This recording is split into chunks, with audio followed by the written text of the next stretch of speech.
north, Russian factories, Russian farms, and Russian armies would be practically cut off from Caucasus oil, and also from American and British supplies, which were shipped to Russia through Iran and Iraq. German control of the entrance to the Volga and its two main ports, Astrakhan and Stalingrad, would be a crippling blow for Russia. For the Volga is the vital artery through which flowed the lifeblood of supply. Early in May, the German offensive began along a front extending from Kursk to the Crimea. Within 2 weeks, the Nazi steamroller had overrun the Kerch Peninsula, although 2 months more were to elapse before embattled Sevastopol finally fell, giving the Nazis complete control of the Crimea and the southern route to the Caucasian oil fields. Next, they started to drive further north and drove through to the Don River in the area of Voronezh, then spread south and east until they occupied the whole area from the Don River south to Rostov. This left them in perfect position to strike against Stalingrad. Further and further south, the drive plunged on, and by the end of August, they had captured the oil fields at Maykop, needless to say, first demolished by the Russians, and reached the northern Caucasus. Yes, the Germans were only a few miles from their goal, the oil fields at Baku, but two barriers still stood between them: Russian mountains and Russian determination. The people of the Caucasus joined with the army to form an unshatterable wall against the full onslaught of the attack.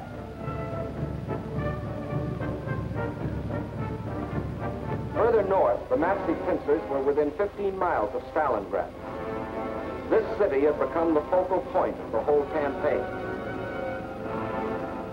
Regardless of the cost, Stalingrad must be captured. Those were the German orders. Fire! Fire! German guns, German bombs shattered the city into pieces.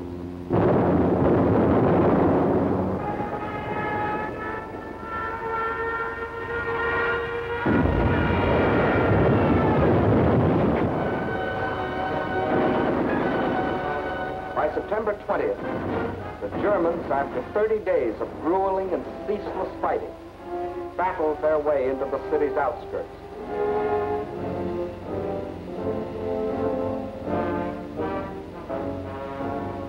By the end of the month, their drive had carried them through the whole northwest section of the city and into occupation of part of the center, including the railroad station.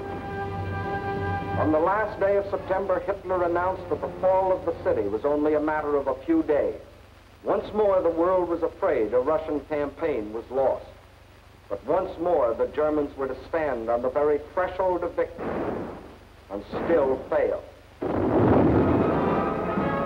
For now, they were to meet a fire of fury such as they had never known.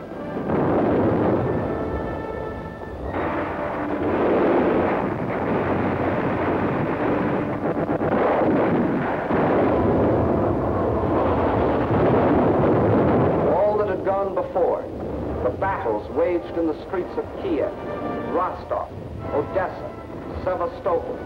These were all preludes to what happened in Stalingrad.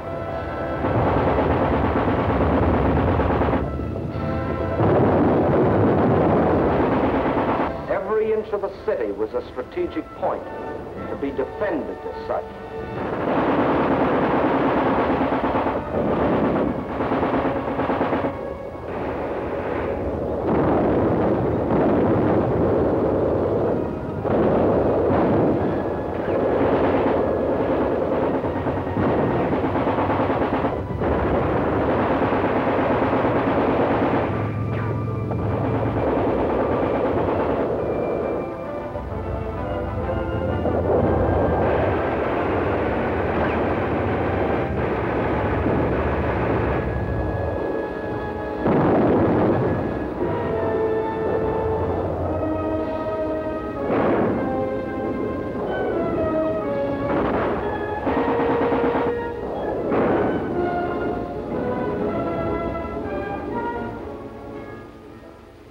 By the end of October, snow covered Stalingrad.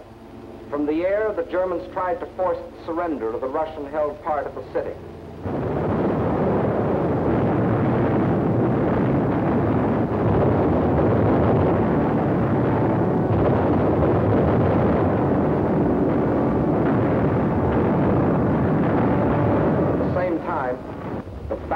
the streets continued.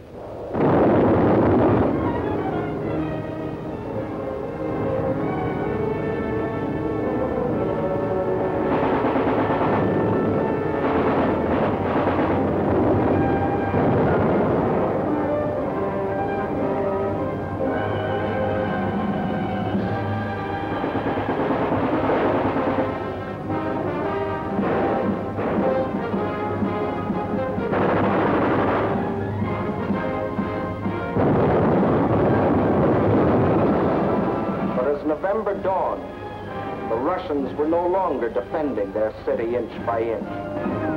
Inch by inch, they were regaining it.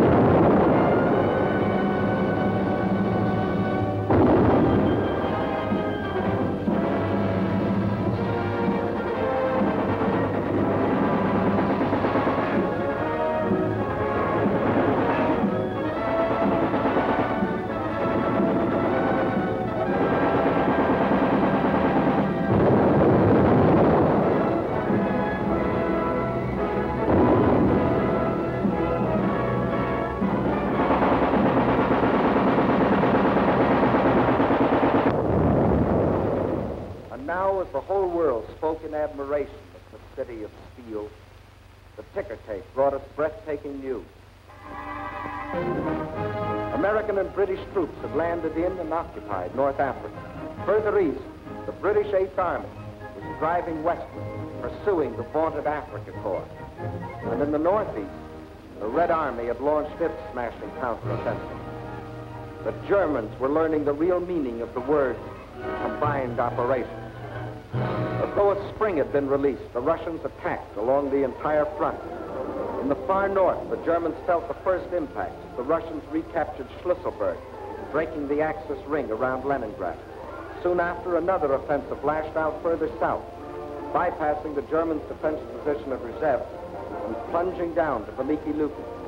Still another Russian blow fell in the Voronezh area, pushing a threatening spearhead deep into the German line. In the far south, the Germans were moving away from Grozny instead of toward it, under the force of the Russian attack. At Stalingrad, the Germans were about to meet new opponents.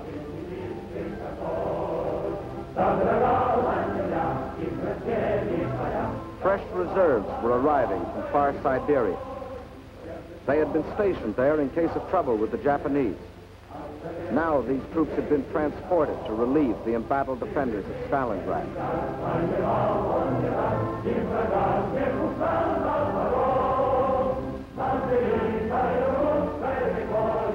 And as the reserves entered the city, at headquarters, the commanders of three Russian armies were meeting. The Germans had fought for Stalingrad as a prize. The Russians were determined to make it a trap. Two simultaneous attacks were launched, one from the north, one from the south. The German armies encircling Stalingrad were now themselves threatened with encirclement. Finally, the two prongs met.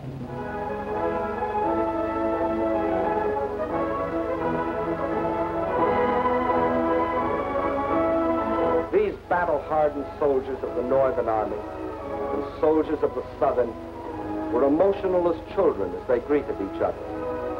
They knew this meeting meant the salvation of Stalingrad and of their country. And on this Christmas of 1942, the people of the Soviet Union can celebrate with happy hearts. They have received a most precious gift from the men of their army, the assurance of ultimate victory. Just as in our hometowns, it is the Children's Day in Moscow. It is a happier Christmas this year. Today, there are no German bombers overhead.